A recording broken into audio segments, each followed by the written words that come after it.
Bienvenue dans le son de vie. Mon invité d'aujourd'hui est Jean-François Pré, que nous accueillons dans les studios de Radio Axe. Bonjour Jean-François. Bonjour Philippe. Ravi de vous accueillir, d'abord parce que vous avez accompagné une bonne partie de notre vie à la télévision, et puis maintenant en tant qu'écrivain. Mais on va commencer par une petite surprise que j'ai décidé de vous faire. J'espère qu'elle va fonctionner parce que on s'était donné un horaire, comme on est en direct, j'espère que ça va le faire. Et donc on va appeler tout de suite quelqu'un qui vous aime beaucoup et que nous on aime beaucoup aussi. J'espère que ça va répondre. Alors ça sonne. Suspense. Suspense. Ça sonne dans le casque, chers amis, comme vous pouvez l'entendre. J'ai la photo de notre invité sur mon téléphone, mais c'est tout ce qui se passe. J'espère qu'il n'est pas reparti plongé dans les vagues. Peut-être qu'on pourra réessayer un peu plus tard. On va réessayer dans 5 minutes. Hein ? Voilà, allez, on va pas laisser sonner comme ça indéfiniment. On va commencer tout de suite avec notre invité et on rappellera dans 5 minutes, à moins que lui-même, ayant vu mon appel, puisse nous rappeler. On verra ça. C'est appel à un ami. Appel à un ami, ouais, mais... demander au public. Maintenant, faire le public. Mais le public, aujourd'hui, il n'est pas très très nombreux. On n'a pas encore fait l'émission en direct avec du public. Ce serait super sympa d'ailleurs. Il faudrait qu'on essaye de faire ça. Alors Jean-François, bonjour. Vous êtes né en 1951. On peut se dire notre âge, hein. On est entre amis. J'en ai pas honte. Et puis, vous avez grande année 51, ça évoque le pastis, ça évoque la double victoire de Tantième dans le Prix de l'Arc de Triomphe, donc c'est une belle année. Exactement, et on est déjà dans le monde des chevaux. Oui, on ne l'a jamais quitté, enfin moi je ne l'ai jamais quitté. Voilà. Mais ça vous est venu très tôt d'ailleurs, ce milieu du cheval, puisque... J'ai cru comprendre que c'était une passion que vous aviez découverte vers l'âge de quoi, l'adolescence ou déjà plus tôt ? À 14 ans pour être très précis. Ah, carrément. Alors vous êtes un sportif, Philippe, donc vous allez comprendre que moi je ne pratiquais aucun sport quand j'avais cet âge-là. J'étais un peu bouboule. Mes parents, enfin ma mère qui m'adorait était désespérée. J'étais l'enfant unique, le petit chéri de ma mère et de ma grand-mère. Et puis mon père, qui était un grand sportif, il le prenait assez mal aussi de voir que son fils était incapable de taper dans un ballon, par exemple. Donc mes parents ont tout essayé. Et puis un jour, on passait devant un centre hippique, un centre équestre. Et puis ma mère, en désespoir de cause, s'est dit, tiens, ça on n'a jamais essayé. Elle m'a demandé, ça te plairait ça ? Bon, moi j'ai dit, ouais, peut-être, faut voir. Mais vous étiez où pour passer devant un centre équestre à cette époque-là ? Je peux vous donner l'adresse exacte. C'était un centre équestre qui s'appelait Les Bergeries. Et c'était dans l'Essonne, vers Montgeron, Dravet, enfin dans ces coins-là. Je ne sais plus sur quelle commune il était exactement, mais je me rappelle très bien du nom de ce centre équestre. D'accord. Et c'est là, quand on m'a mis les fesses sur un cheval, que j'ai eu la révélation. Un petit peu comme Bernadette de Soubirous. Ouais, c'était peut-être pas les mêmes fesses. C'est très bien, ça commence fort. Ouais, ça commence fort, je suis désolé. Bon, et donc après, ça vous a amené à faire des interventions à la télé, mais ça a commencé comment alors ça ? Parce que vous avez d'abord fait des études, je crois. Alors oui, j'ai fait quand j'ai eu le virus, quand j'ai eu la passion du cheval, je l'ai identifié très vite parce que après je ne faisais plus que ça. Hein. Donc la deuxième étape, ça a été la découverte des courses, parce que là c'était découverte du cheval, l'animal, voilà, qui allait devenir un ami et qui allait m'accompagner toute ma vie.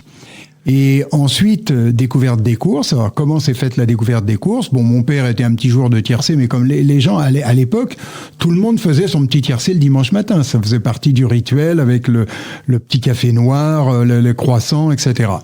Donc, mon père, c'était pas un vrai turfiste. Il faisait ça comme ça, il s'intéressait un peu. Mais il avait un copain qui, lui, était un turfiste passionné. Il se trouve que ce copain de mon père était aussi mon prof de maths. Il se trouve que moi, j'étais nul en maths. Donc le prof de maths, il s'est dit, je vais essayer de lui redresser un petit peu le niveau en maths. Il y est arrivé. J'ai tutoyé la moyenne. J'avais 10, 11. J'étais très content parce que j'étais vraiment nul, très mauvais. Et je détestais ça. Et puis, il s'est dit, peut-être que s'il est mauvais en maths, peut-être qu'on pourra en faire un bon turfiste. Ah oui. Et donc, lorsque je suis allé pour la première fois à Auteuil, là, j'ai eu la deuxième révélation. Je me suis dit... Tiens, je suis chez moi ici. Je suis chez moi. J'avais vraiment l'impression d'être chez moi. Et après, quand il s'est agi de choisir une orientation professionnelle, ben, j'ai dit il faut que je fasse ça. D'accord. Alors j'avais un gros problème quand même, c'est que je mesurais à l'époque, j'étais un peu plus petit, à 14 ans, mais je savais que j'allais grandir, et aujourd'hui je mesure 1m88. 1m88 et jockey, c'est voilà, pas compatible, ouais. Ce sont des mots qui vont très mal ensemble pour reprendre une chanson très connue. Oui. Voilà, mais dans l'autre sens. Et donc je me suis dit, qu'est-ce qui reste? Mes parents ne connaissaient personne dans le milieu hippique, et à cette époque-là, il était très fermé, il l'est toujours d'ailleurs, bon, enfin, il s'est ouvert un tout petit peu. Mais à cette époque-là, c'était extrêmement fermé. C'était un monde féodal un petit peu. Hein. Pour entrer, il fallait passer par-dessus les murs de la forteresse et c'était très compliqué. Donc je me suis dit, il reste un seul domaine, je sais à peu près écrire et j'aime ça. D'accord. Donc ça sera la presse. Et ça a commencé une nouvelle aventure. Vous avez d'abord passé votre bac et puis vous avez fait des études pour la presse. Non, pas du tout. Ah, carrément. Le bac, oui, je l'ai passé. L'obstacle le plus difficile était, vous vous en doutez, les mathématiques et les sciences. Ouais. Donc j'ai réussi à le sauter quand même. Je me suis pas trop mal reçu derrière la rivière des Tribunes, parce que pour moi c'était pire qu'une rivière des Tribunes, les maths. Et qu'est-ce que alors après pas du tout. Moi je suis un journaliste autodidacte. OK. Et c'est le cheval qui m'a amené au journalisme et non pas le journalisme qui m'a amené au cheval. Alors je vous explique, moi j'ai fait des études, à la base je suis un linguiste. Okay. J'ai fait des études supérieures en langue et littérature anglaise et américaine, que j'ai toujours adoré, que j'aime toujours d'ailleurs, et que je pratique toujours, parce qu'une langue c'est comme un sport, si on ne le pratique plus, on l'oublie. Et donc j'ai une fois que j'ai réussi ce que je voulais obtenir, c'est-à-dire une licence d'anglais, qui à l'époque la licence c'était vraiment quelque chose. Oui. Bon, je me suis dit j'ai quelque chose, j'ai un biscuit en main, on va voir. J'ai fait mon service militaire, qui m'a beaucoup apporté. Au début c'était très dur. Mais le service militaire, je tiens à le dire parce qu'aujourd'hui c'est un souvenir lointain et puis les jeunes sont plus du tout dans cet esprit-là. Mais moi, si je peux vous faire profiter d'un tout petit témoignage, j'ai appris beaucoup de choses au service militaire. Et vous savez ce que j'ai appris? J'ai appris à taper à la machine aussi. Je ne savais pas taper à la machine et ça m'a beaucoup servi dans mon métier de journaliste. Eh oui. Donc j'ai fait mon service militaire et puis après je me suis lancé. Ça vous sert pour l'écriture d'ailleurs maintenant? Est-ce que vous écrivez justement oui, comme ça? J'écris comme je vis avec mon temps. J'écris sur un ordi, un traitement de texte, un Word. Hein. D'accord. C'est tellement simple. Vous voulez changer un nom, vous avez envie de changer le nom d'un personnage, vous faites clic et ça change tout seul. Enfin, je veux dire, c'est. Et puis quand je vois les ratures de Proust, vous savez, les manuscrits de Proust, oui, dont on parle beaucoup en ce moment. Quand vous voyez les ratures, je me dis mais comment l'éditeur pouvait s'y retrouver là-dedans? Et puis même le pauvre Proust avec des petites flèches qui ramenaient, et puis écrit en tout petit. C'est vrai qu'aujourd'hui sans compter toutes ces miettes de Madeleine qu'il devait mettre dans ses manuscrits, ça devait être horrible. Oui, mais heureusement qu'elles étaient là quand même. Heureusement qu'elles étaient là pour le lecteur. Oui, c'est ça. C'est ce dont on se souvient le plus pour la plupart d'entre nous. Ok, je vais peut-être réessayer d'appeler notre ami qui nous a pas répondu, mais en même temps, on va continuer à parler et puis c'est comme ça. Oui, bien sûr. Hein, voilà. On laisse le téléphone sonner. Voilà. Donc, vous avez commencé votre carrière, je dirais, de journaliste hippique. De quelle manière? Alors, c'est très simple. C'est très très simple. J'ai pris ma plus belle plume, mon courage à deux mains et comme je dis souvent ma plume dans la troisième. Ouais. Et j'ai écrit à tous les journaux de l'époque. Ah oui. Tous les journaux de l'époque.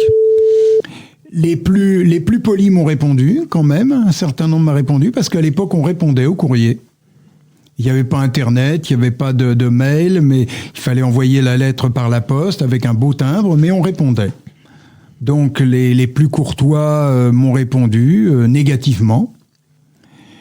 Et puis, je vais vous raconter un petit peu ma vie, mais je me suis dit, je vais pas rester. Vous êtes là pour ça, hein? Oui, d'accord. Bon, je vais pas rester être un Tanguy pour mes parents. Quoique ma mère était tout à fait ravie. Ma mère, Et vous ne pouviez pas vous dire ça à cette époque-là, Jean-François. Tanguy n'existait pas. Tanguy n'existait pas, mais je le dis, je suis rétroactif. Ah, d'accord. Voilà.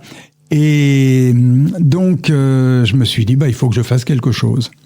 J'ai répondu à une annonce du Figaro. Une compagnie aérienne cherchait un agent de trafic. Il fallait parler anglais couramment. Bon, je dis pourquoi pas. S'il faut parler anglais, ça devrait peut-être convenir. Je savais pas du tout ce qu'était un agent de trafic et moi j'ai peur de l'avion, donc ça commençait mal. Mais bon, je me suis dit, il faut bien que je fasse quelque chose, donc allons-y. C'est le mec avec les drapeaux, non? Non, pas du tout. C'est pas ça, non? Pas du tout. Non, c'est celui qui s'occupe du poids dans l'avion, du fret, du poids des bagages, de la répartition, de toute la logistique autour de l'avion, voilà. Et alors pourquoi y avait-il besoin de parler anglais pour ça?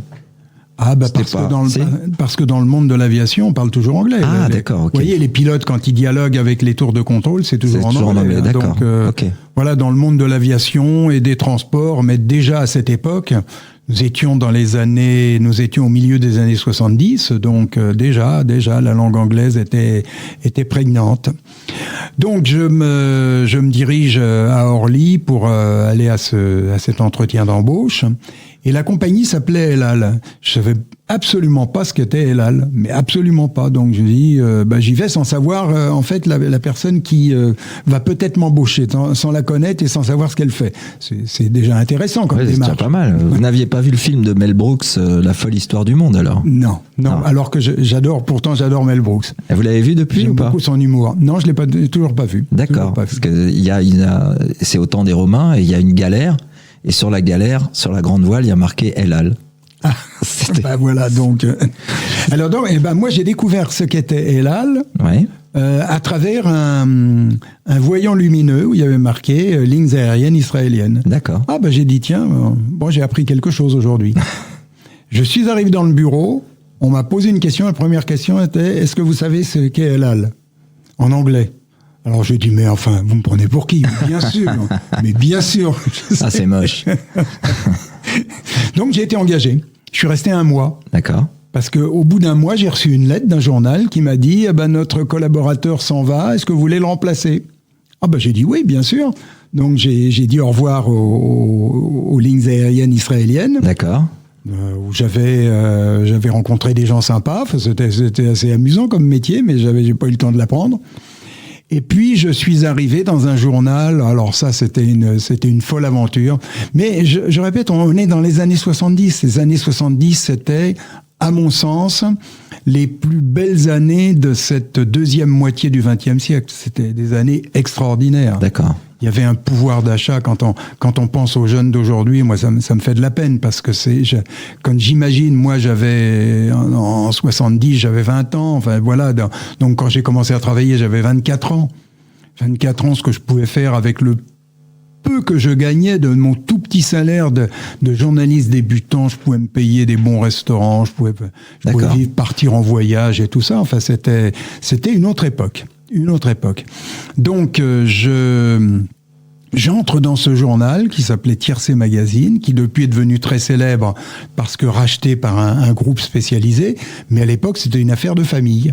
Et je découvre dans ce journal, par la voix, la bouche de celui que j'allais remplacer, je découvre qu'en fait, il faisait le journal à lui tout seul. Donc ça voulait dire quoi? Ça voulait dire qu'il y avait tous les journalistes, il y en avait 5 ou 6, il y avait des pronostiqueurs, c'était tous des pseudos. Oui. Il n'y en avait qu'un vrai, c'est celui qui faisait le journal à lui tout seul, donc le journaliste, il faisait les photos, il faisait les reportages d'entraînement, il faisait tout. D'accord. Le reportage d'entraînement,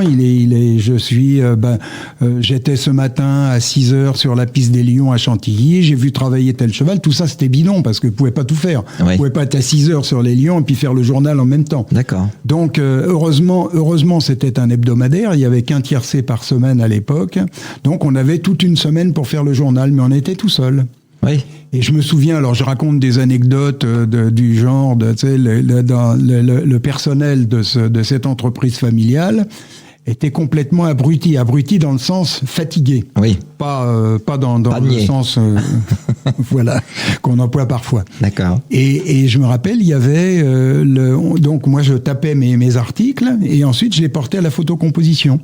Et puis un jour je me suis dit, ça serait quand même plus simple d'aller dicter directement à la photocomposeuse. Donc je me suis adressé à elle, elle m'a dit oui, bien sûr, pas de problème. Donc je lui dictais ma copie. Toujours les reportages à la con, là, les deux trucs qui étaient totalement inventés, évidemment, puisque j'étais seul à faire le travail. Et je me souviens que dans une phrase, au moment quand on dicte en direct, on n'a pas rédigé, donc on réfléchit à ce qu'on va dire. Et moi, j'ai interrompu une phrase en me disant « Bon, qu'est-ce que je vais mettre maintenant ?» Et le lendemain, on retrouvait dans le journal tel cheval a galopé à Maison Lafitte sur la piste Penthièvre. Bon, qu'est-ce que je vais mettre maintenant ? Oui, c'est pas mal ça. C'était très drôle. C'était les aléas du direct, comme on disait à cette époque-là. Comme vous le voyez, oui, le direct dans le sens où il n'y avait pas droit à lecture. Bah oui, oui. Bah non, parce que vous pouvez pas tout faire. Non. Malgré tout. Non, mais c'est pas mal un journal avec un employé, enfin deux, puisque vous aviez votre secrétaire là avec vous. Vous étiez combien, que deux dans le journal ? Il y avait un journaliste. Non, je parle de la photocomposeuse. Il y avait une équipe parce que bon, on était bien obligé d'imprimer du papier, d'accord. Mais il y avait un journaliste. D'accord. Oui, un journaliste. Ouais, c'est une belle équipe. Voilà, exactement. Bah oui, il faut s'entendre bien avec soi-même, ce qui a toujours été mon cas. Ouais. Ce qui a toujours été mon cas. Donc, pour vous finir l'histoire, le journaliste qui est parti. Ouais. Qui s'appelait Guy Misselin, qui était un grand journaliste sportif et qui est toujours sur Facebook, très actif. Il est un peu plus âgé que moi, mais il est toujours très très actif et très passionné, comme beaucoup de journalistes de l'époque. Et donc Misselin était parti collaborer à la fondation d'un nouveau journal qui s'appelait Hippocourse et dont le rédacteur en chef était André Théron. C'était pas un petit bonhomme ? Non, pas petit, non. Non, taille moyenne. C'était pas lui le... Non, mais c'est très nul ce que je vais faire, mais c'est pas grave, je vais le faire. C'était pas lui le petit bonhomme Misselin, non ? Ah oui. Moi, j'ai pas pu m'empêcher. C'est en direct, je vais couper. Jean-François, je vous promets, je vais le couper. Non, mais il faut pas. Non, mais il n'avait ni la taille en centimètres, ni le tour de taille. Ni le tour de taille du petit bonhomme. Non, tout à fait. Mais il avait une sacrée faconde. Et donc, il va rejoindre Théron. Mm-hmm. Et puis moi, au bout d'un certain temps, je dis, un journal qui se crée, c'est passionnant, un journal qui se crée. On ne sait jamais si ça va durer, mais c'est une belle aventure. Comme dans toute création, participer à la création d'une chaîne, de tout ça, enfin tout ce qui est en matière de presse, créer quelque chose, c'est une aventure passionnante. Et donc, je lui dis, il n'y aurait pas une petite place pour moi ? Non, il faut que j'en parle à Théron, on va voir. Et puis bon, finalement, j'ai présenté ma démission à Tiercé Magazine, que j'étais content de quitter malgré tout, parce que le staccanovisme, ça va, mais ça dure un certain temps, mais après, bon. Et puis j'ai participé à la création d'Hippocourse, qui a duré 15 jours. Ah oui, c'est bref. 15 jours de publication. Parce qu'en amont, il y avait beaucoup de préparation. Oui. Ouais, ça a duré 15 jours. Oui, parce que le propriétaire, cette fois-ci, je tairai son nom. De toute façon, je l'ai oublié son nom. Mais le propriétaire n'avait pas payé les imprimeurs, il n'avait pas payé les rotatifs, donc il n'avait pas payé le papier, il n'avait pas payé, enfin, il avait rien payé. D'accord. Ces journalistes, moi j'ai eu 2-3 bulletins de salaire, mais j'étais le petit nouveau, donc j'ai pas duré très longtemps. Je vais pas coûter très cher. Et néanmoins, mais ça aussi c'était un caractère de l'époque, ce gars-là avait invité toute la rédaction dans un restaurant de très haut niveau. On avait mangé fantastiquement bien. Vous avez un message là. Oui, mais c'est pas le bon. Hein. C'est pas le bon. Non. Hélas. Je suis obligé de garder allumé parce que... Oui, bien sûr.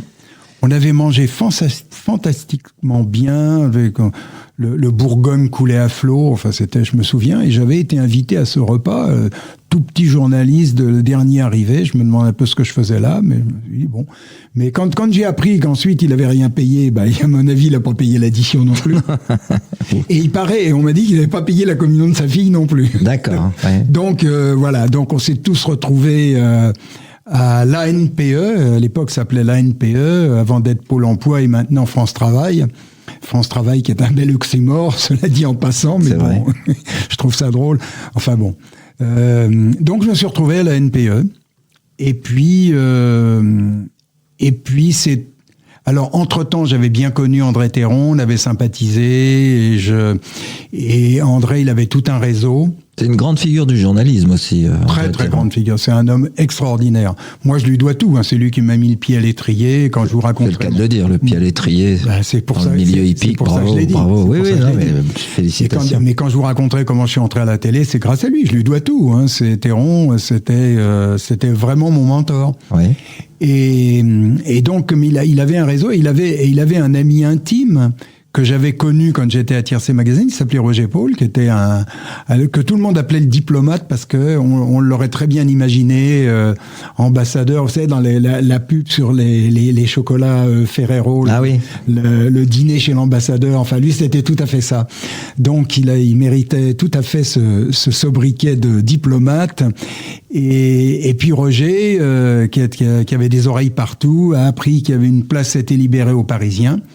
Et je suis entré au Parisien. Et c'est là qu'a décollé ma carrière, parce que le Parisien, c'était, même à l'époque, avec les conflits, le syndicat du livre et tout ça, la famille Amaury, mais même à cette époque, le Parisien, c'était déjà un grand journal. Ah oui, c'était un grand journal, oui. Voilà. Ouais. Bah, bravo, c'était déjà un beau parcours, et c'est vrai que le pied à l'étrier, ça vous a permis d'aller jusque sur TF1. Et alors cette période-là devait être assez géniale. Comment ça s'est passé alors pour vous? Alors c'était... Je le répète pour la 3e fois, les années 70, c'était un autre monde. Mais ça n'avait vraiment rien à voir. Il y avait... Les gens osaient tout, c'était des aventuriers, il y avait des vraies signatures, il y avait déjà, la parole était libre, on avait le droit de dire tout ce qu'on voulait. Oui. On avait le droit de se moquer, on avait le droit de rigoler, dès lors qu'on comme je vous le disais tout à l'heure, qu'on n'était pas diffamatoire, qu'on restait correct, et voilà. Mais on avait le droit à tout, il n'y avait pas d'autocensure. Donc ça, à ce niveau-là, c'était une époque formidable. Et puis on osait tout, Alors quand je vais vous raconter comment je suis entré à TF1, c'est bien simple. C'est que je vous ai parlé de Roger Paul, qui était donc l'ami intime d'André, c'était également son remplaçant à la télé, mais il aimait pas la télé. Bon, il le remplaçait pour rendre service à André, parce que André, il avait un appartement à Cagnes-sur-Mer, donc il allait souvent du côté de Cagnes, et puis surtout quand il y avait des courses. Cagnes et Paris, même s'il y a l'avion, c'est quand même pas la banlieue. Donc, il se faisait remplacer. Et puis un jour, Roger, ça l'emmerdait, la télé, il aimait pas ça, donc il a dit non, j'arrête. Et comme moi, je collais au basque d'André, parce que moi, j'étais un jeune qui en voulait. Hein. Moi, j'étais tout le temps là, dans les salles de presse tous les jours, et puis avant le début des courses, et je partais après la dernière pour qu'on me voie. C'est ce que j'allais vous demander. Qu'est-ce que vous diriez que vous aviez comme qualité à l'époque qui a fait que vous avez su profiter de ces chances-là? J'étais passionné. J'étais passionné, j'avais pas de vie de famille, j'étais célibataire, et puis de toute façon, même si j'étais marié, ça aurait été pareil, aurait accepté ou pas, mon épouse, mais j'étais passionné, j'étais tout le temps là, et je voulais qu'on me voie. C'était votre détermination, en fait. Ben oui. Oui, okay. Bien sûr. Okay. Vous savez, je suis une des illustrations, parce que je suis pas le seul, Dieu merci, je suis une des illustrations du fameux aphorisme « quand on veut, on peut ». Oui. Et alors, j'ai eu de la chance, mais la chance aussi, c'est pareil. La chance, je crois pas à la malchance persistante. C'est vrai qu'il y a des gens qui sont des guignards dans la vie, qu'il arrive tout un tas de trucs. Je n'ai pas de don d'extra-lucidité, je ne l'analyse pas, mais une chose, je sais qu'une chose, c'est que souvent la chance, chacun a droit à son petit bout de chance. Il faut être là, c'est tout. Si vous êtes parti en week-end, si vous êtes sur la plage à adorer au soleil, si vous êtes je ne sais quoi dans un restaurant ou n'importe où, le jour où la chance est là. Si la chance est derrière faut que vous soyez derrière la porte. D'accord. Si la chance ouvre la porte, faut qu'elle vous voie derrière. Oui. Voilà, c'est une vous diriez mais... persévérance alors. La détermination, la persévérance, la passion, c'est des moteurs. pour être persévérant, faut être passionné. Oui. Parce que si vous n'aimez pas ce que vous faites, si vous vous emmerdez au boulot, bon, bah, vous allez regarder votre montre. Ah bah il est 16h45, j'en ai plus que pour un quart d'heure. Ah puis il est 5h moins 5. Ah bah je commence à ranger mes stylos, faire mes bagages quoi. Enfin arranger mes affaires. Donc oui, faut être là tout le temps. Mais c'est facile quand on aime quelque chose. Aime ça, oui. C'est facile quand on aime ça. Quand on fait de la musique, j'imagine, c'est pareil. Vous savez, il y a deux manières de vivre une profession. Moi, ce qui me rend très triste aujourd'hui, c'est quand j'entends des jeunes qui entrent dans la vie active et qui pensent aux vacances et à la retraite. Pour moi, la retraite, je savais même pas ce que c'était. Et même aujourd'hui, c'est un mot que je ne prononce jamais. Si vous me demandez le mot de la langue française que je déteste le plus, ce sera pas celui-là. Il y a pire. Mais je veux dire, la Il en retraite, fait partie, quoi. Non, mais la retraite, non. La retraite, pour moi, c'est la retraite de Russie. La retraite de Russie, c'est synonyme d'un recul en arrière, d'une défaite. Quelque part, la retraite, c'est une défaite. Alors, il faudrait qu'on choisisse un nouveau. Les Anglais, ils ont pension. Bon, voilà, retired.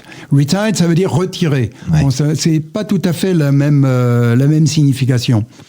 Mais la retraite, pour moi, c'est un mot horrible. Donc, quand j'ai commencé à travailler, je disais, mais donnez-moi le plus possible. Ouais. Donnez-moi le plus possible. Et évidemment, c'était du 7 jours sur 7. Et puis les heures, on les comptait pas, mais il fallait... voilà, bon. Après, je le répète, si on n'est pas passionné, si on fait un truc par obligation, c'est sûr qu'on raisonne pas comme ça. Oui, vaut mieux essayer de trouver sa passion le plus rapidement possible pour pouvoir justement bénéficier de ces... Bien sûr. De ces avantages ressources, je dirais. Bien sûr. Puisqu'on a parlé de retraite de Russie, enfin, c'est vous qui en avez parlé, Jean-François, puisqu'on a parlé de retraite de Russie, vous avez connu un Russe. Ah bah oui. Vous voyez qui je veux dire ? Big Léon. Voilà. Alors, si vous pouvez nous en dire un petit mot, parce que plein de gens ont parlé de Big Léon, et alors il y en a quelques-uns qui le connaissaient vraiment, mais vous, a fortiori, vous le connaissiez très très très bien. Ah ben je le connaissais très bien parce que j'ai travaillé avec lui. Mm-hmm. Et puis, je faisais partie de ses bonnes têtes. Il n'en avait pas beaucoup. Donc, j'avais cette chance. Et c'était un homme totalement imprévisible. C'était le vrai Russe. L'âme slave, des réactions qu'on ne pouvait pas, enfin, qui n'étaient pas du tout occidentales, quoi, qui n'étaient pas du tout. L'Occident pragmatique et prévisible, c'était pas Léon. Oui. Alors, il était, il avait évidemment des caprices de diva. Très bizarrement, et ça c'est très russe aussi, il n'était pas intéressé par l'argent. C'est un type, il aurait pu faire des fortunes. S'il avait eu un peu le sens des affaires, c'était l'homme le plus célèbre de France. Ah oui, il faisait partie des gens les plus célèbres. Oui. Ah ben, il était plus connu que le président de la République. Oui. Il était sur un quai de gare, quand on voyageait avec lui, c'était l'émeute. Hein, c'était assez phénoménal. Il aurait pu faire beaucoup d'argent, mais il n'a pas fait beaucoup d'argent. Il vivait... il était toujours fagoté comme l'as de pique. Il conduisait une petite voiture. Il vivait. J'imagine qu'il y avait un bel appartement. J'ai jamais été chez lui, mais enfin, c'était pas non plus. Il avait pas 35 villas sur la Côte d'Azur ou à Marbella ou dans des endroits comme ça. Donc c'était quelqu'un qui avait d'autres exigences. Enfin, c'était même pas des exigences, c'était des sortes de lubies. Il vous disait, par exemple, il voulait... Alors, dans les anecdotes qu'on peut citer, quand on venait le chercher en voiture, il exigeait une marque. Il fallait venir dans une voiture de telle marque. Un coup, c'était une marque allemande, donc il demandait une Mercedes. Et puis, deuxième fois, il disait « Ah non, je déteste les voitures allemandes, je veux une Peugeot. » Enfin, je dis... Ouais, d'accord. Voilà, okay. Vous voyez l'esprit. Ouais, ouais. À Vincennes, il faisait bloquer l'ascenseur.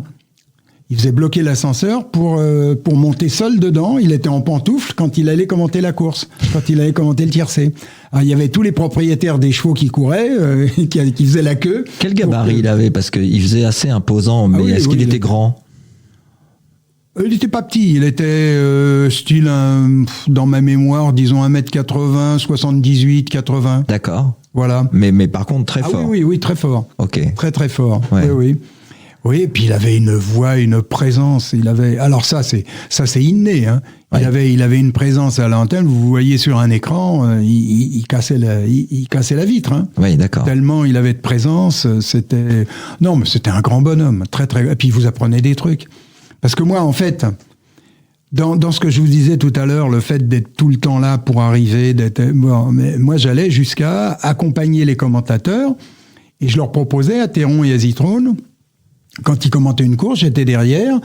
Et quand il y avait un cheval qui tombait à Auteuil qu'ils n'avaient pas vu tomber, je le marquais sur un petit bout de papier. Et vous leur donniez. Voilà. Bah, d'accord. Et puis dans les arrivées serrées, quand il y a 4-5 chevaux qui passent le poteau en même temps, je donnais l'ordre préférentiel. Parce qu'à TF1, il fallait tout de suite rendre l'antenne. Dès que la course était finie, il y avait Cognac Jet qui hurlait dans le casque, rendez l'antenne. Donc il fallait aller vite. Alors je leur donnais ça, puis à la fin, ils me remerciaient. Ils disaient, voilà, commentaire de Léon Zitrone avec Jean-François Pré. Bon, d'accord. C'était le petit... Ouais, il citait. Voilà. Mais j'étais là tout le temps. Tout le temps. Et quand il s'est agi, effectivement, de trouver quelqu'un, de toute évidence. Il l'avait sous la main. Voilà. Ouais, tout à fait.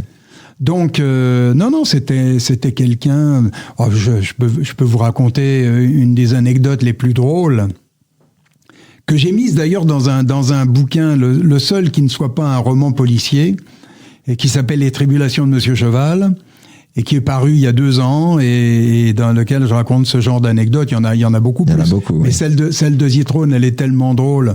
Parce que l'idée d'écrire ce bouquin m'est venue dans les dîners entre copains. Quand je racontais cette anecdote, tout le monde éclatait de rire, et un jour, il y avait l'éditeur qui était là, qui m'a dit « Fais-moi un bouquin là-dessus, et je te l'édite. » Voilà. Donc c'était un jour à Auteuil où j'ai un copain qui me téléphone. C'était le directeur d'une grande marque de champagne et qui me disait est-ce que tu connais suffisamment Zitrone pour organiser un déjeuner avec lui. Bon, je lui dis écoute, je peux toujours lui demander et puis on verra. Donc je vais voir Léon. Je lui dis Léon. Voilà, j'ai mon ami un tel qui voudrait vous inviter à déjeuner avec moi. Et ça, il dit, mais ça, très très bien, ça me fait très plaisir, mais oui, bien sûr. Est-ce que jeudi 13h chez Apicius c'était un grand restaurant de l'époque, est-ce que jeudi 13h chez Apicius vous convient? Mais oui, bien sûr, mon cher Jean-François, avec plaisir. Donc vous notez bien, Léon, jeudi 13h. Notez, pas de problème. Bon, arrive le jeudi à 13h, on se retrouve chez Apicius, il y avait André Théron, la puissance invitante et moi-même. Pas de Léon. Bon, on regarde la montre, toujours pas de Léon, un quart d'heure, 20 minutes, 25 minutes. Il n'y avait pas de portable à cette époque-là. Hein. Non. Donc il me dit, notre ami le directeur du Champagne me dit, va téléphoner chez lui. Donc je vais voir Vigato, le patron d'Apicius, je lui demande un téléphone parce qu'effectivement il n'y avait pas de portable, et j'appelle, je compose le numéro de Zitrone, et c'est lui qui répond. Je lui dis bonjour Léon, c'est Jean-François Pré. Je suis ravi de vous entendre Jean-François. Alors qu'est-ce qui vous amène? Vous savez que nous sommes vus dimanche dernier à Auteuil. Ah oui, je me souviens très bien. Je vous ai proposé un déjeuner chez Apicius aujourd'hui. Ah oui, je me souviens très bien. Mais alors Léon, pourquoi n'êtes-vous pas parmi nous? Mais mon cher Jean-François, je n'ai pas reçu votre Bristol. Ah oui, carrément. Oui, carrément. Ouais. Carrément. Et alors là, il y a 2 manières de réagir. La manière numéro 1, c'est on le prend mal, on se fâche, on raccroche au nez, on déverse un flot de reproches ou tout ce que vous voulez. La deuxième manière, moi je suis quelqu'un, je me pique d'avoir de l'humour, d'avoir toujours essayé de cultiver l'humour dans la vie, comme dans mes bouquins, comme dans mes reportages quand j'en faisais à la télé. Et j'ai toujours eu que j'ai hérité de mon père, qui était quelqu'un qui un peu pince sans rire. Et puis j'ai toujours adoré cette littérature et cette manière d'être. Donc j'ai adopté la deuxième solution, j'ai dit très bien Léon, écoutez, la prochaine fois nous vous inviterons dans les règles de l'art, très bien, bon. Et effectivement, il y a eu une prochaine fois, et ça se passait chez Guy Savoie, c'était 15 jours après, et là le directeur de la marque de champagne avait envoyé une lettre magnifique avec les armoiries du champagne dorées sur tranche, tout il a eu son fallait. Bristol. Et là, évidemment, Léon est arrivé à 12h59, il est arrivé dans le restaurant. Et alors, là, moi, je me rappelle la tête des clients du restaurant, c'était des yeux toupis.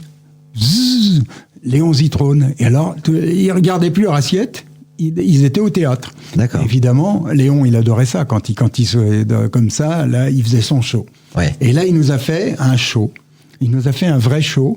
Quand Guy Savoie est venu prendre les commandes, il nous a dit, ne vous occupez pas du menu, je vais vous faire quelque chose de spécial, je vais vous mettre du caviar, du foie gras, enfin tous les trucs, du homard, tous les trucs les plus chers, les plus extravagants qu'on pouvait trouver dans son frigidaire. Et puis à un moment, il se tourne vers Zitrone et il lui dit, et vous, monsieur Zitrone? Et Zitrone le regarde droit dans les yeux et lui dit, une tomate. Alors évidemment, Guy Savoie, c'est un grand professionnel. Il retombe sur ses pieds, il dit oui, bien sûr, une tomate, alors je vais vous la farcir au caviar, ou avec du crabe, ou je ne sais quoi. Et Zitrone commence à monter un petit peu de ton, il dit non, monsieur, je veux une tomate. Ah oui, mais bien sûr, monsieur Zitrone, bien sûr. Alors à ce moment-là, nous allons vous la couper. Non, monsieur, je la couperai moi-même. Alors bon, d'accord, on lui donne sa tomate. Et puis, il nous regarde en train de nous baffrer de tout ce qui avait été annoncé avant. Au bout d'un certain temps, il appelle le maître d'hôtel, il dit, oui. Puis il a commandé les plats la plus grande, il a craqué. Et il s'est tourné vers la salle parce qu'il était en représentation. Oui. Tout le monde le regardait en disant, bah, vous savez, c'est ma femme qui m'oblige à faire un régime. Ah, il était très drôle, très très drôle. Et il avait aussi la réputation d'être extrêmement radin, mais comme c'était un Russe, et que je vous l'ai décrit comme quelqu'un d'imprévisible, il a invité un jour, il est venu en salle de presse, il connaissait tout le monde en salle de presse, c'était, on était tous des copains, il y avait une bonne ambiance, donc il allait serrer la main de tout le monde, et puis il aimait bien s'y installer. C'était pas le seul, il y avait Claude Darget aussi, il y avait des grands journalistes de l'époque, quand ils venaient aux courses, ils venaient en salle de presse. Et donc, Zitrone va voir chaque journaliste et il l'invite à déjeuner, tel jour, place de la Madeleine, un restaurant qui s'appelait le Mazagran à l'époque. Donc, une fois qu'il est parti, tout le monde se regarde, on se dit, mais qu'est-ce qu'il veut? Qu'est-ce qu'il va nous demander? Parce qu'il n'avait jamais invité personne, il était radin, il jouait très peu. Enfin, je veux dire, c'est pas quelqu'un qui avait cette réputation. Il va nous demander quelque chose. Mais qu'est-ce qu'il va nous demander? Donc, on a tous été à ce déjeuner. Alors, il est passé de table en table pour savoir si tout allait bien, si on était content, si tout ça. Il n'a rien demandé à personne. Il a été juste content de voir que les gens étaient satisfaits de cette invitation. Tout ça, c'est étonnant parce que ça correspondait pas du tout à l'image qui donnait. Mais c'était Zitrone. Oui. En fait, j'ai l'impression, après peut-être que je peux me tromper, mais j'ai l'impression que c'est le genre de personnage qui n'avait pas besoin plus que ça d'argent, puisque vous avez dit qu'il cherchait pas à être multimillionnaire. Pas du tout. Mais en fait, il cherchait à nourrir son ego. Et que plus son ego était nourri par le public, par la foule, par les prestations qu'il faisait, et plus il était heureux. Ah, je pense. Mais il avait aussi des réactions. Madame, je vous interdis de me reconnaître. Oui, ça, j'ai entendu ces choses-là. Je l'ai vu, ça aussi. C'est énorme. Oui. Bon, on va passer quand même un petit moment maintenant à parler de votre profession nouvelle. Oui, bien sûr. Même si vous avez ça dans l'âme depuis longtemps. Donc, vous avez écrit des bouquins des romans policiers même, à partir de quoi? 2004, 2006? Alors, le tout premier, Le Cheval du Président, est paru en 1997. D'accord. J'avais écrit le manuscrit comme quoi ma passion pour l'écriture remonte à loin. J'ai passé toute ma vie à écrire, même quand j'étais tout jeune. Hein. Et donc j'ai écrit un manuscrit à l'âge de 25 ans. Et puis ce manuscrit, je m'étais dit, je vais essayer de le faire publier. Donc on était dans les années 70, toujours les mêmes. Et puis je dis, tiens, j'avais ma meilleure amie de l'époque, qui l'est restée d'ailleurs. J'avais ma meilleure amie de l'époque, j'ai dit, tiens, je vais lui faire lire pour voir ce qu'elle en pense, avant de l'envoyer à un éditeur. Et donc 15 jours après, elle me téléphone, elle me dit, ton truc, c'est complètement nul, c'est vulgaire, c'est pas mal écrit, enfin ça, en ces termes-là. Mais bon, on était francs entre nous, on ne cherchait pas à se cacher la vérité. Donc sur le moment, ça me fait un coup, évidemment. Et puis après, je dis bon, elle a peut-être raison, je sais pas. Oui, c'était pas un feedback très nuancé, c'était voilà. assez, non, mais elle est assez cash. cru, oui. Elle est cash, ouais, voilà. C'est le moins qu'on puisse dire. Donc du coup, je mets le manuscrit dans un tiroir, et puis simultanément commence ma carrière journalistique. Donc j'avais plus le temps d'écrire, j'avais plus le temps de rien du tout, et puis j'y pensais même plus. Et les années passent, je fais carrière à TF1, et à TF1 je crée une émission qui marche merveilleusement bien. Oui. Qui s'appelait La Minute Typique. Oui. Marchait tellement bien que France 2 l'a piqué. Oui. Et moi je pouvais rien faire puisque j'avais pas les droits. Je n'étais que journaliste, et puis TF1 l'a vendu. Enfin, je sais pas comment ils sont débrouillés, mais ça me passait au-dessus de la tête. Toujours est-il qu'une fois la Minute Typique, c'était du quotidien. Enfin, on était moi, un collaborateur, un caméraman, j'avais 2-3 correspondants à droite à gauche, puis c'était tout. D'accord. Il fallait faire une émission tous les jours. Il fallait que ce soit varié. Il fallait le cheval sous tous ses atours. Ok. Il s'agissait pas de commenter des courses à tout bout de champ. Ça n'aurait pas tenu 15 jours. Donc il fallait montrer le cheval, je sais pas moi, au Maroc, en Inde, en Afrique du Sud. Ah ouais. Enfin, voilà. Et puis même en Bretagne, dans les belles régions de France. Et puis comment ça vous a échappé ce truc-là d'ailleurs, quand c'est passé entre TF1 et Antenne 2? Alors enfin, ça, ou France 2, je sais plus. Ça, je vous raconterai après. Raconterai après parce que c'est... Reposez-moi la question. Mais je finis avec l'histoire du bouquin. Donc, quand j'ai perdu la Minute Typique, je continuais d'être à TF1 tous les jours, de faire mon travail et tout ça. Mais comme j'avais plus la Minute Typique, j'avais l'impression de ne rien avoir à faire, d'être en vacances. Et j'ai ressorti le fameux manuscrit en question. Mm-hmm. Je l'ai relu 20 ans après. Oui, quasiment 20 ans après, puisqu'il est sorti en 97, ça fait même un peu plus de 20 ans après. Et je me suis dit, mais elle avait raison. Donc je l'ai réécrit, je l'ai envoyé à Fleuve Noir, et Fleuve Noir me l'a pris. Ok. Et Fleuve Noir, c'était une référence. C'était une belle, oui, à cette époque-là, oui. Donc voilà l'histoire du bouquin, et ça a commencé comme ça. Puis après, il y a eu des parutions plus ou moins erratique, disons, un coup c'était 3 ans, un coup c'était... c'était très irrégulier parce que j'avais pas que ça à faire. Oui, bien sûr. Et du jour où j'ai quitté TF1 en 2012, et ça correspond à peu près à l'époque à laquelle j'ai créé mon personnage récurrent qui est maintenant dans tous mes romans, qui s'appelle Lance Hammer. Ouais. Voilà. Et de cette époque-là jusqu'à aujourd'hui, j'ai eu une production régulière d'environ 1 par an. Oui, j'ai vu ça, oui. Voilà. Oui, puis les années où il n'y a pas, c'est parce qu'il y en a 2 l'année d'après, quoi. Enfin, oui. Ça doit correspondre à un début d'année et une fin d'année. Voilà, mais maintenant c'est plus 1 par an, c'est souvent à l'automne, enfin voilà. Alors pour revenir à l'émission La Minute Typique, c'est très simple, et ça aussi c'est une anecdote qui vaut son pesant de cacahuètes, dirons-nous. La Minute Typique était financée...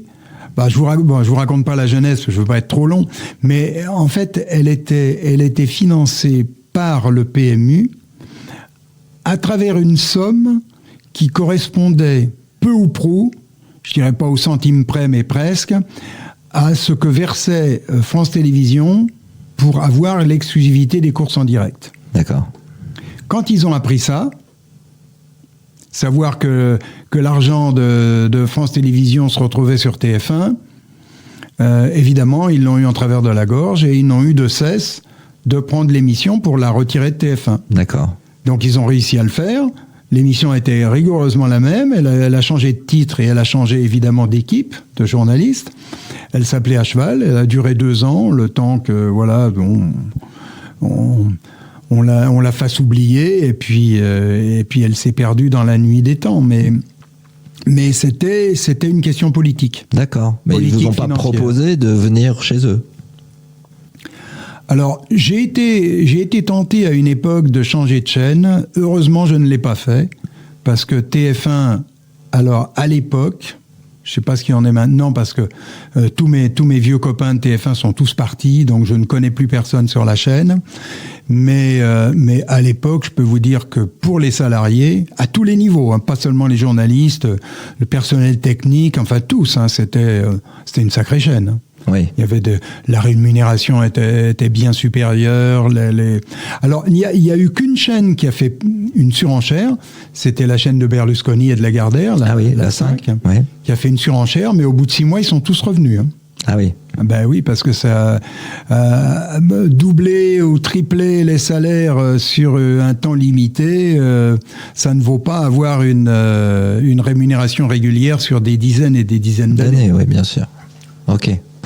On va revenir justement à ce fameux Georges.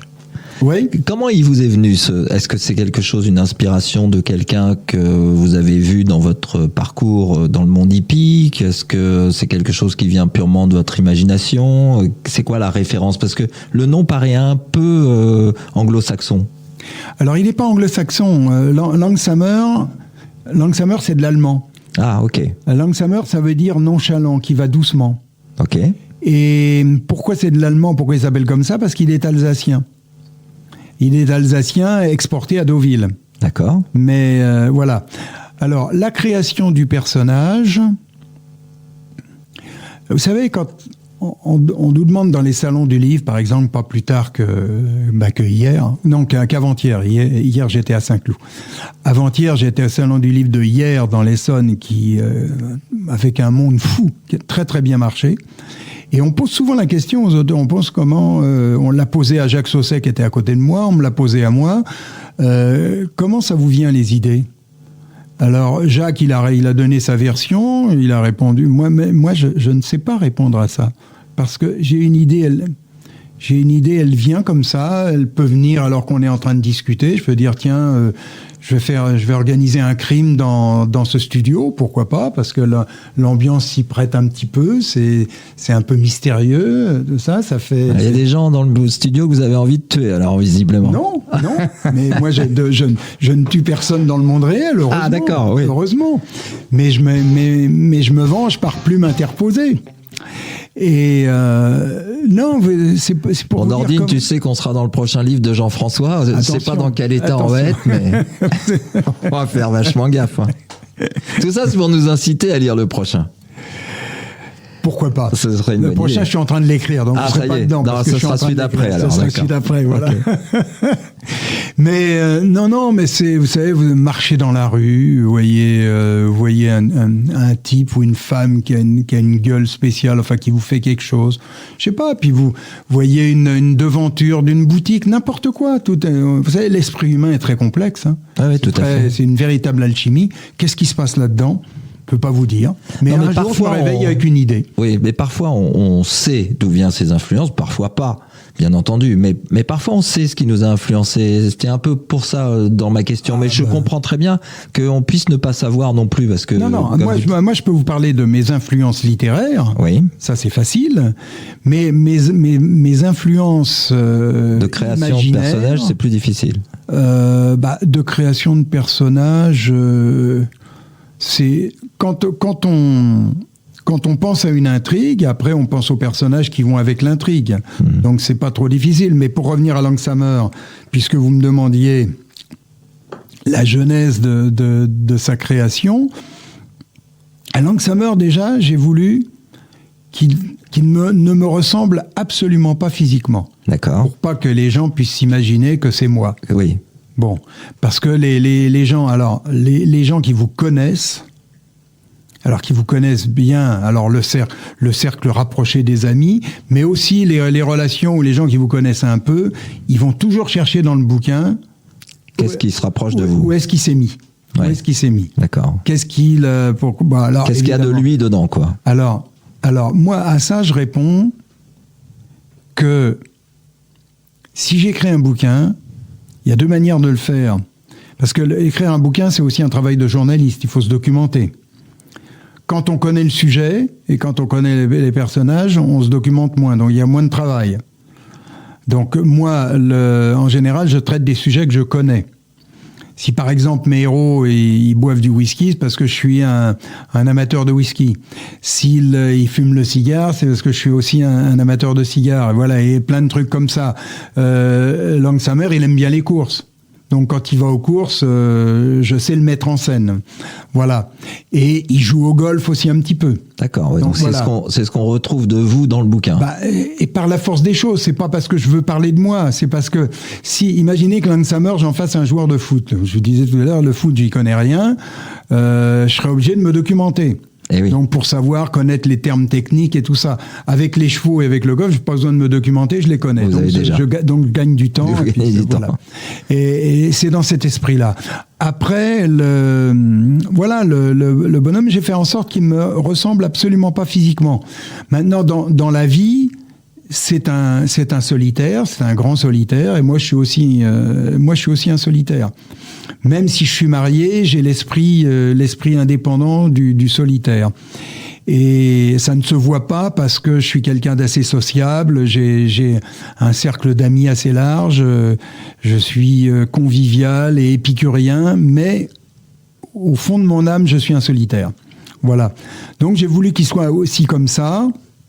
Et puis c'est un type. Alors au niveau du caractère qui est très différent de moi, parce que moi je suis plutôt assez volubile, assez souriant, assez communicant, et Langsamer c'est un vieux grognon, pas très sympa de prime abord quand on le connaît pas, et voilà. Et puis un pisse froid, un pince sans rire, qui a beaucoup d'humour, mais de l'humour vache, un petit peu des trucs comme ça, voilà. Donc okay. Et puis on sent qu'il a besoin de personne. Et puis en fait, quand il dit moi ma famille sont mes enquêtes, parce que des fois on lui dit vous n'avez pas de famille, vous n'avez pas d'enfants, vous n'avez rien de tout ça, vous n'êtes pas marié, non, je suis célibataire. Moi ma famille sont mes enquêtes. Et c'est pour ça qu'il est si malheureux quand il n'a pas d'enquête à se mettre sous la dent. Ouais. Voilà. Oui, parce que du coup, il n'a pas de famille. Tiens, je vais en profiter pour essayer de rappeler notre ami. Mais je pense qu'il ne doit plus être disponible. On va peut-être savoir qui c'est quand même alors. Ah, je vous dirai, bien sûr. Je vais vous dire, même s'il ne répond pas, je vais vous dire.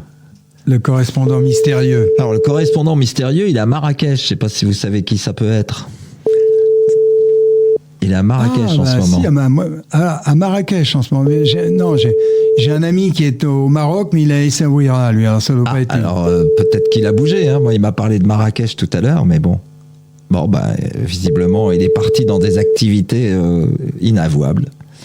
Voilà. En fait, c'est un golfeur ? Non, c'est un journaliste aussi, mais lui, c'est un journaliste sportif et qui s'y connaît bien en ballon rond. Ah je crois savoir qui c'est. Il a été à TF1 ? Oui, bien sûr. Oui. Puis il a été partout d'ailleurs. Hein. Oui, c'est quand même pas un perdreau de l'année. Et on l'a reçu ici d'ailleurs, et c'est pour ça que j'ai pensé à lui, parce que je sais que vous êtes amis au moins sur Facebook, mais vous êtes forcément côtoyé à TF1, c'est Dominique Grimaud. Oui. Voilà. Oui. Alors, oui. Il m'a chargé de vous dire quand même un grand bonjour, qu'il aurait été très content. Alors Dominique, je l'ai eu comme chef au Parisien, d'abord. Après, à TF1. Et puis, aujourd'hui, je lis ces petits mots d'humour sur Facebook qui sont intitulés En passant. En passant, exactement. Qui est toujours très drôle. Ouais, c'est toujours très drôle. C'est toujours très drôle. Et c'est quelqu'un que j'aimais beaucoup. Oui, c'est vrai que... Alors, en revanche, je ne savais pas qu'il vivait à Marrakech. Ça, il y est en ce moment. Mais, d'accord. Mais je pense que c'est peut-être pour des vacances ou peut-être pour un reportage, je ne sais pas. Mais il était exactement à votre place quand il est venu ici dans une émission de Radio Axe. Ouais, on avait passé un super moment. C'était un garçon d'abord. Adorable. Puis comme vous, il connaît un nombre de choses absolument incroyables. Il en a vécu. Bien sûr. Il en a vécu, il en a croisé. Le privilège de l'âge, on va dire ça, mais aussi de la fonction peut-être, parce qu'on croise beaucoup de monde dans les métiers que vous faites. Oui, bien sûr. Et d'ailleurs, puisque vous êtes un grand connaisseur de Maison Lafitte, vous avez côtoyé notre maire, Monsieur Jacques Miard, qui ne se représente pas d'ailleurs là dans la prochaine édition. Et on essaiera vraisemblablement de faire une dédicace de livres. Et donc, on va parler de votre dernier livre parce que ça me paraît important avant qu'on se quitte. Et il y aura une dédicace à Maison Lafitte. On tiendra au courant nos auditeurs et puis les gens qui nous suivent sur Facebook. sur cette dédicace. Avec Jacques, ce sera sympa. j'ai une anecdote. Oui. J'ai une anecdote. Ça se passait à Maisons-Laffitte. C'était le lendemain d'une élection législative qui avait été dominée par le Parti socialiste. Et moi, je suis pas du tout socialiste. J'ai pas peur de le dire d'ailleurs. Je suis même de l'autre côté. Et je sais que Jacques, lui, ne l'est pas non plus, mais il avait été réélu, je crois. Il avait été réélu député, donc c'était un des rares non socialistes qui avait résisté. Et donc je le vois au rond de présentation, il discutait avec quelqu'un, avec un jeune.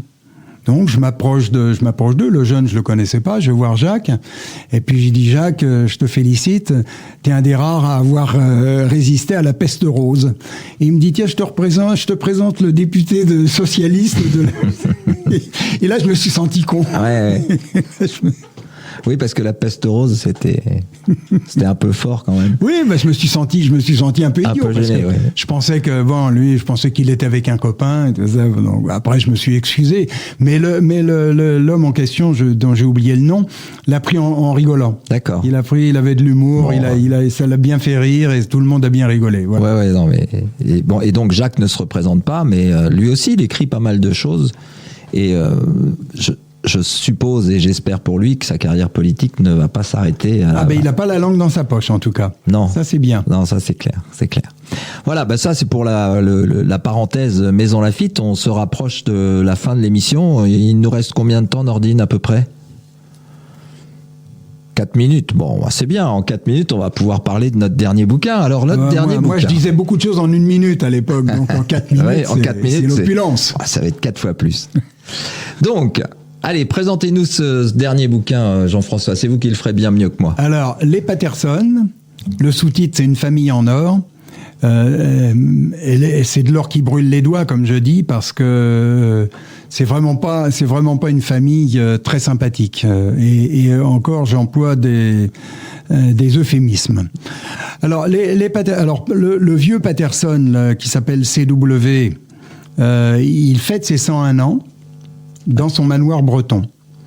Et ce type-là, comme beaucoup de milliardaires, il a des lubies.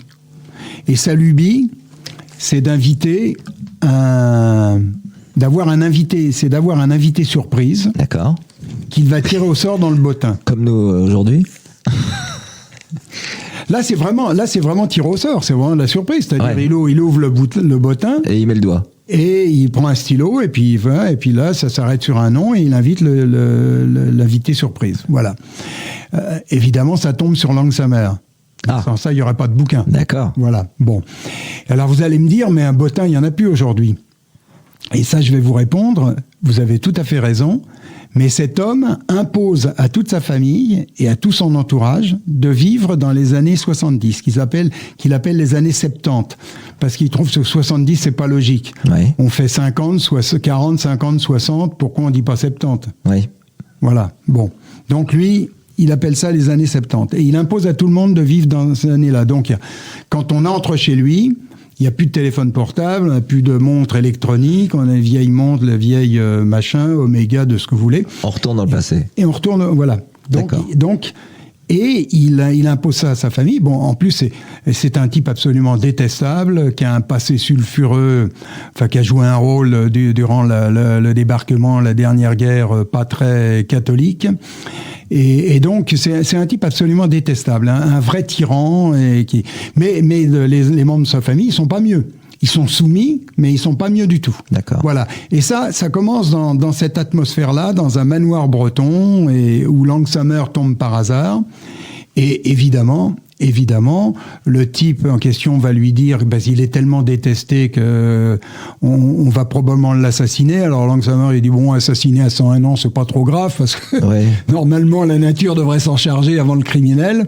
Mais pour des raisons qu'on découvrira dans le livre, c'est pas la nature qui s'en charge.